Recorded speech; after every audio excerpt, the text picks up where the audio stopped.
حدیث میں آتے وَلَا يَأْكُلُ طَعَامُكَ إِلَّا تَقِيٌّ، کھانا مت کھلایا کرو الا تقی، مگر ان لوگوں کو کھلایا کرو جو متقی ہے، دیندار ہے، پرہیزگار ہے، سمجھدار ہے، عقل مند ہے، حتیب ہے، ادیب ہے، دانشور ہے۔ ابھی ادھر متقی لوگ کیوں مراد؟ دیکھ متقی لوگ، اگر آپ متقی لوگ اور دیندار اور پرہیزگار مدارس لوگ پر آپ خرچ کیا کریں اور ان لوگ کو اگر آپ پیسے دے دیں تو وہ لوگ جو صدقہ وغیرہ آپ لوگ دیتے ہیں مدارس میں جدھر بھی ہو، دیندار لوگ ہو، وہ اگر عبادت کر لیتے، نماز پڑھ لیتے، ذکر کر لیتے، جو ذکر اذکار تلاوت کر لیتے، جتنا وہ عبادت کر لیتے اتنا ثواب آپ کو ملے گا۔ کیوں؟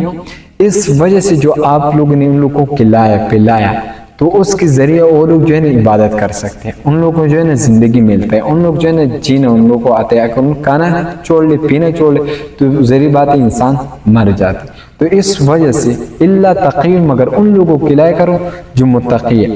پھر جب وہ عبادت کرے گا تب بھی آپ کو ثواب ملے گا، جو ذکر کرے گا تب بھی آپ کو ثواب ملے گا۔ اگر آپ لوگ دین سے دور ہیں اور حدیث و قرآن اور متقی نہیں، مسلمان نہیں، آپ لوگ ان لوگ کو جو ہے نا کھانا کھلا لیتے پلا لیتے تو اس پر پھر تو ثواب نہیں ملے گا۔ ٹھیک ہے، ایک جگہ تو ملے گا لیکن اس کا جو جاری ثواب ہوگا پھر آپ کو نہیں ملے گا۔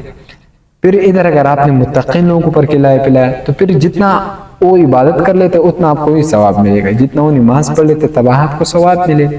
تو ہمیشہ جو ہے نا کھانا ان لوگوں کے اوپر کھلایا کرو جو متقی ہے اور دیندار، پرہیزگار، سمجھدار ہے، جو دین سیکھ رہے، جو دین سکھا رہے، ان لوگوں کو ہمیشہ آپ نے کھلانا ہوگا۔ اور ان لوگوں کو ہمیشہ کوشش یہ کیا کرے کہ ان لوگوں کو جو ہے صدقہ دیا کرے ہمیشہ، کیونکہ وہ قرآن و حدیث سیکھ رہے، جب نماز پڑھ لیتے، جب ذکر اذکار تلاوت کر لیتے تب آپ کو ثواب ہی ملے گا۔